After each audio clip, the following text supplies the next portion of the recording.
Alors, on continue à prier les psaumes avec Jean-Paul II. On est rendu au dernier psaume pour le lundi 1.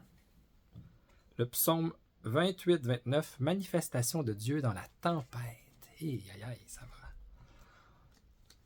Alors, je vous lis ça. Rendez au Seigneur, vous les dieux, rendez au Seigneur gloire et puissance. Rendez au Seigneur la gloire de son nom. Adorez le Seigneur éblouissant de sainteté. La voix du Seigneur domine les eaux. Le Dieu de la gloire déchaîne le tonnerre. Le Seigneur domine la masse des eaux. Voix du Seigneur dans sa force. Voix du Seigneur qui éblouit. Voix du Seigneur, elle casse les cèdres. Le Seigneur fracasse les cèdres du Liban. Il fait bondir comme un poulain le Liban, le Sirion comme un jeune taureau. Voix du Seigneur, elle taille des lames de feu. Voix du Seigneur, elle épouvante le désert. Le Seigneur épouvante le désert de Kadès. Voix du Seigneur qui affole les biches en travail, qui ravage les forêts, et tous dans son temple s'écrient gloire. Au déluge, le Seigneur a siégé, il siège le Seigneur, il est roi pour toujours. Le Seigneur accorde à son peuple la puissance, le Seigneur bénit son peuple en lui donnant la paix. La méditation, le Seigneur proclame solennellement sa parole. Certains spécialistes estiment que le psaume 28 est un des textes les plus anciens du psautier. Ah ben, je savais pas. Intéressant. L'image qui le soutient est puissante dans son déroulement poétique et son climat de prière. Nous sommes en effet devant le déploiement progressif d'une tempête. Dans l'original hébreu, l'image est scandée par un mot « kol », Q-O-L, kol, qui signifie en même temps « voix » et « tonnerre ». Aussi, certains commentateurs donnent-ils pour titre à notre texte le psaume des 7 coups de tonnerre. Eh bien, d'après le nombre de fois où revient ce mot. En effet, on peut dire que le psalmiste conçoit le tonnerre comme un symbole de la voix divine qui, avec son mystère transcendant et inaccessible, fait irruption dans la réalité créée jusqu'à la bouleverser et l'apeurer, mais qui, dans sa signification la plus intime, est une parole de paix et d'harmonie. On pense ici au chapitre 12 du 4e évangile, où la voix qui du ciel répond à Jésus est perçue par la foule comme un coup de tonnerre. En Jean 12, 28 à 29. En proposant le psaume 28 pour la prière des laudes, la liturgie des heures nous invite à adopter une attitude de profonde et confiante adoration de la majesté divine. Le cantique biblique nous conduit en deux lieux et à deux moments différents. Au centre, les versets 3 à 9, il y a la représentation de la tempête qui se déchaîne à partir de l'immensité des eaux de la Méditerranée. Aux yeux de l'homme biblique, les eaux de la mer incarnent le chaos qui attente à la beauté et à la splendeur de la création, jusqu'à la ronger, la détruire et l'abattre. Dans l'observation de la tempête qui fait fureur, nous avons donc la découverte de l'immense puissance de Dieu. L'homme en prière voit l'ouragan se déplacer vers le nord et fondre sur la terre ferme.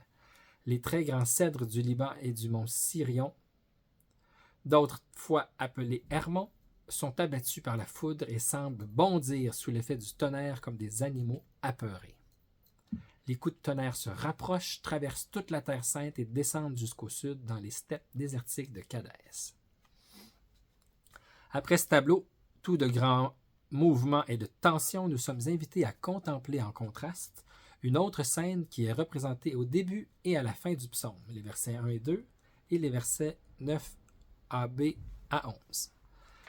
À l'épouvante et à la peur s'oppose maintenant la glorification de Dieu par la prière dans le temple de Sion.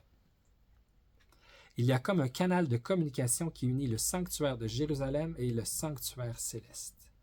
Dans ces deux lieux sacrés, on trouve la paix et la louange s'élève vers la gloire divine. Au bruit assourdissant des coups de tonnerre se substitue l'harmonie du chant liturgique, la terreur est remplacée par la certitude de la protection divine.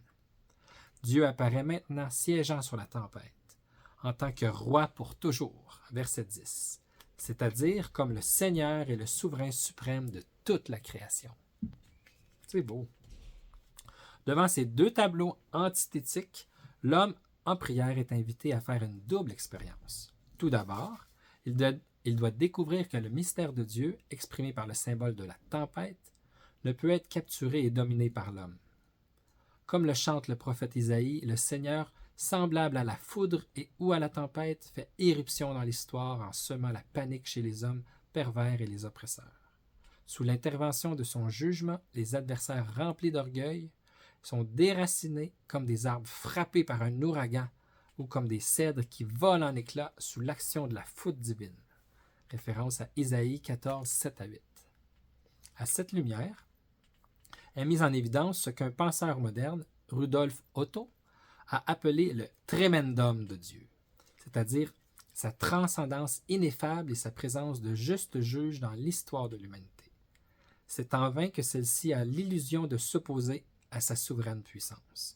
Marie aussi exaltera dans le Magnificat cet aspect de l'action de Dieu.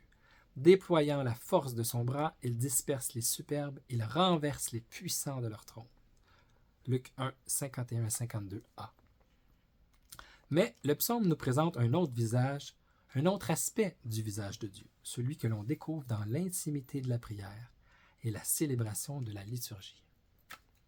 C'est, selon le penseur que nous avons cité, le fascinosum de Dieu, c'est-à-dire la fascination qui émane de sa grâce, le mystère de l'amour qui se répand sur le fidèle, la sécurité sereine de la bénédiction réservée aux justes. Même devant le chaos du mal, devant les tempêtes de l'histoire et même devant la colère de la justice divine, l'homme en prière se sent en paix, entouré du manteau de protection que la providence offre à celui qui loue Dieu et suit ses voies. Par la prière, on connaît le vrai désir du Seigneur. On connaît que le vrai désir du Seigneur est de donner la paix. Le vrai désir du Seigneur est de donner la paix. Dans le temple, notre inquiétude est guérie. Notre terreur est chassée. Nous participons à la liturgie céleste avec tous les fils de Dieu, les anges et les saints. Et sur la tempête, semblable au déluge destructeur de la méchanceté humaine, se lève alors l'arc-en-ciel de la bénédiction divine qui rappelle l'alliance éternelle entre Dieu et tout être qui vit en toute chair qui est sur la terre. Genèse 9,16. C'est beau, hein? Wow! Hey, c'est magnifique ces commentaires. C'est là surtout le message qui ressort d'une relecture chrétienne de ce psaume.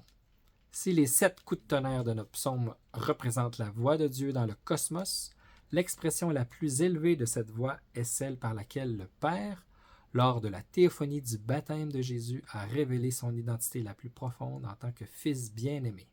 Marc 1,11 et toutes les parallèles dans les autres évangiles.